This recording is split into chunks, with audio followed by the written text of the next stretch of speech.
Chris Tyson just called out his haters and gave updates on what fans thought was him possibly dating another trans creator. See, after announcing he was transgender the other day and splitting up with his wife, a bunch of people have been speculating that Chris may actually be dating another transgender creator named Finster. The two have been interacting on social media for a while now, with them liking each other's tweets and even meeting up in person. One of the tweets that Chris liked that stood out was one where Finster announced that they would no longer be dressing as a girl, which is pretty interesting because Chris previously announced that he was, quote, into men way taller than me, ripped and quiet.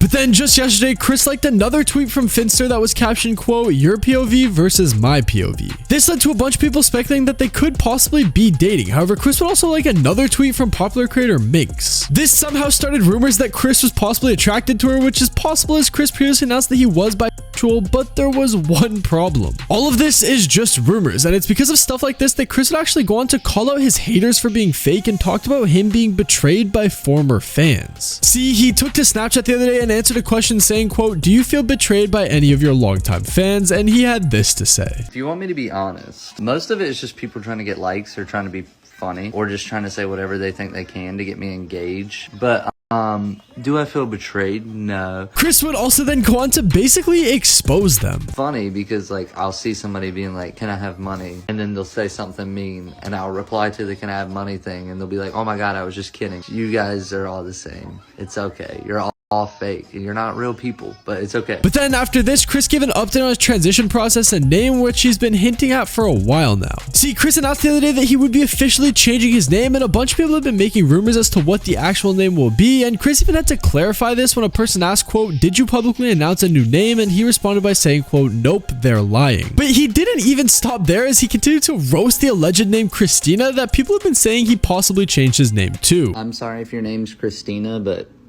no. This left everyone confused as to what Chris's new name will actually be and made them question how long Chris's transition process has left. Because of this, he took to Snapchat to give an update on his hormone replacement therapy, saying that he actually forgot to take it for a day. Although this is clearly a joke and just a filter, on the other hand, people have been wondering what happened with his ex-wife Katie, as she sort of stayed silent with Chris throughout his entire transition. See, ever since the announcement of him transitioning, people have been speculating what happened with him and his wife, and Chris would actually go on to address this by saying, quote, for a little over a year now, me and Katie have been separated. We're finalizing things soon, but these things take time. People were saying that Katie must now hate Chris because her husband's transgender, but this doesn't actually seem to be the case at all, and everyone seems to be on good terms. This was seen after she posted photos of their son Tucker on the world's most expensive plane from one of MrBeast's videos, which is interesting as the entire MrBeast crew was also there, making it clear that everyone is probably still on good terms. Chris himself would even go on to comment on the post, showing that they must be maintaining a pretty good friendship even though they're now divorced. And this was actually shown before when Chris took to Twitter to share a picture of his daily schedule to prove that he spends plenty of time with his son Tucker, but also shows how much time he still spends with Katie, even if it's just for lunch. The whole situation now seems to be dying down, but if you still support MrBeast,